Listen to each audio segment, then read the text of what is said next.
In 2012, Zhongcheng Yu left his job as an engineer at a company called ASML, the only company in the world that can make this machine. This machine makes the most advanced semiconductor chips, or microchips, in the world. After he left ASML, he started two new companies, one in the US and one in China. US and ASML lawyers would later allege that Yu recruited other ASML engineers to his US company, that they brought with them stolen information about ASML's machine, and that it was all backed by the Chinese government. This story is just one small piece of China's monumental effort to transform one of the world's most global and significant industries, semiconductors. But China's effort has increasingly locked it in a struggle with the United States. This isn't about market share. This isn't about tariffs. This is about security. So how exactly did China and the US enter into a Cold War over computer chips?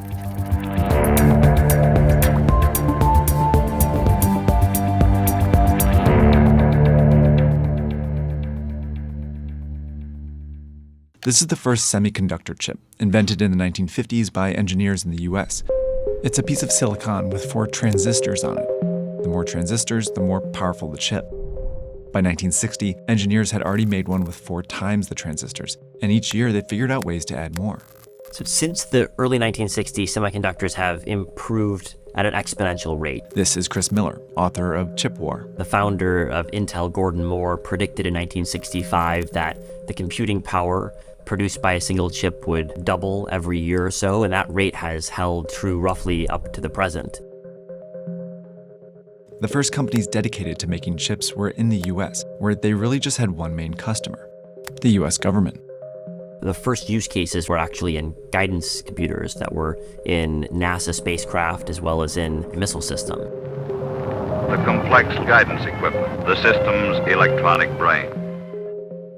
Since chip companies were making better and better chips each year, the US government believed a deep partnership with them would ensure that it always had access to the most advanced ones.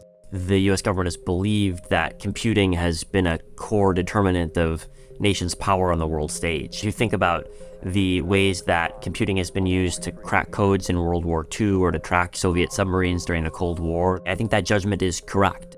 At first, these chip companies handled the entire supply chain. They designed the chips, manufactured them, and assembled them into a package for installation into a product, all within the US. But by the late 1960s, they realized they could make a lot more money designing chips for civilian products, like corporate computers. They just had to make a lot more of them, and a lot less expensively. So many chip companies moved their manufacturing and assembly to factories in Japan, Taiwan, South Korea, and Hong Kong, where labor was cheaper, and the US government encouraged them.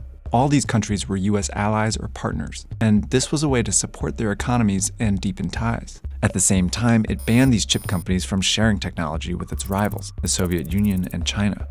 It was a way to keep them years behind the US as chips advanced. Because of Moore's law, advanced chips are substantially better than previous generations. If you're 5 years behind or 10 years behind, you're actually quite far behind the cutting edge. But it wasn't long before these allied governments began investing in their own chip companies. In the 1970s and 80s, Toshiba in Japan and Samsung in South Korea began designing and manufacturing chips that rivaled the Americans. And in the 1990s, a Taiwanese company, TSMC, got so good at manufacturing chips that many companies in the US stopped doing it. It meant that US companies were not the only ones who could make the most advanced chips anymore. And every country's chip industry was increasingly reliant on other countries for the materials, software, and equipment needed to make more complex chips. But while the US and its allies were pushing the limits of chip technology, China was lagging behind. In addition to the US blocking it from accessing chips during the Cold War, many of China's brightest scientists and engineers had been driven out of the country by the dictator Mao Zedong during the 60s and 70s. But over the next few decades, new Chinese leaders pushed to catch up. By the 1990s, the Cold War was over. The US had become friendlier with China, and it had lifted most of its export controls. And so China enticed many chip companies to move their assembly operations to China. And by the 2000s, China dominated this end of the supply chain. But China was importing more and more chips to feed its assembly industry, and it put them in a tricky position.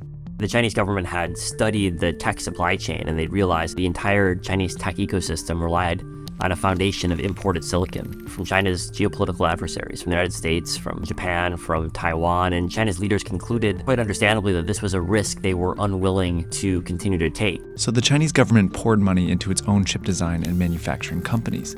which increasingly partnered with non-Chinese firms, all in the hopes of creating a chip supply chain that existed entirely within China. Soon, China could design, manufacture, and assemble some older generations of chips mostly on its own. But it was still years away from making the most cutting-edge chips. This is one of those chips. It's got around 114 billion transistors on it. Remember, in 1960, chips had 4. Computing capabilities of the future, just like the computing capabilities of the past, will be deployed to military uses. The problem is only a few companies in the world are involved in making them, and none are in China. To start, only 3 American companies make the software needed to design advanced chips.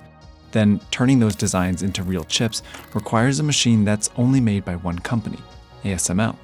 But this machine requires equipment that's only made in the US. Finally, only companies in Taiwan and South Korea can put it all together and manufacture the most advanced processor chips. These companies are choke points in the supply chain, and China was totally reliant on them for advanced chips. In 2019, police in the US went to arrest Zhong Chengyu, but they couldn't find him. Until he appeared later, in China, as the CEO of his company that successfully made software like ASML's. Thanks to help from the Chinese government, his company was flourishing.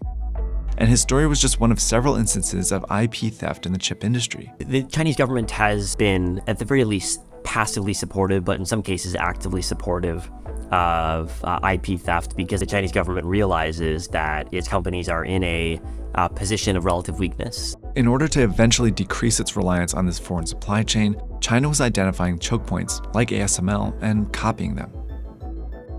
But the plan backfired. And this has really angered U.S. government and other governments and caused them to take China's subsidies as a more security-focused issue rather than just an economic issue. This was happening at the same time that the relationship between the U.S. and China was becoming less cordial and more competitive. China's market distortions and the way they deal cannot be tolerated. A tremendous intellectual property theft situation. Game on here, a trade war between the United States and China. Trump says he plans to impose a 10% tariff increase on China. If they don't want to trade with us anymore, that would be fine with me. In 2018, the Trump administration banned U.S. companies from selling components to ZTE, a Chinese tech company. Then in 2019, it banned U.S. companies from doing business with China's biggest tech company, Huawei, and its affiliates. These bans nearly bankrupted ZTE and dealt a significant blow to Huawei. In 2022, the next U.S. president, Joe Biden, targeted China's chip industry more broadly. First, it banned all U.S. companies from selling advanced chips to China, but it also blocked Chinese design companies from using U.S.-made design software and U.S.-made manufacturing equipment. Plus, it banned global companies who use U.S. semiconductor technology from selling advanced chips to China as well. The U.S. was exploiting these choke points to stop China's chip industry in its tracks. These export controls represented a really clear shift away from the view that ultimately trade and tech exchanges with China were fundamentally positive sum to a much more zero-sum view of the technological competition. Next, the U.S. passed a law that would invest billions of dollars into its own chip manufacturing companies, and finalized a deal with Taiwan's biggest manufacturer, TSMC, to build manufacturing plants in the U.S., all to enable the U.S. to keep racing ahead. China and the U.S. have a pretty similar view of the political stakes when it comes to semiconductors. That's why the U.S. government has made it a priority to defend the U.S. lead. But this has also put extraordinary pressure on another conflict between the two countries. Since 1949, China has viewed Taiwan as a breakaway province and has vowed to reunite with it, even threatening invasion. The US has vowed to protect Taiwan, but Taiwan also happens to own the most important choke point in the chip supply chain. Taiwanese companies manufacture 63% of all chips and about 92% of all advanced chips. With companies that are indispensable to both the US and Chinese chip industries, Taiwan has built itself some protection. But the US export controls forced Taiwan's companies to make a choice: defy the US and keep selling to China, or comply and cut off China from some of its chips. So far, they've signaled they'll cut off China. But as China and the US feud over chips, more and more choices like these are going to be imposed on countries and companies around the world, asking them to pick sides in what looks a lot like a new Cold War.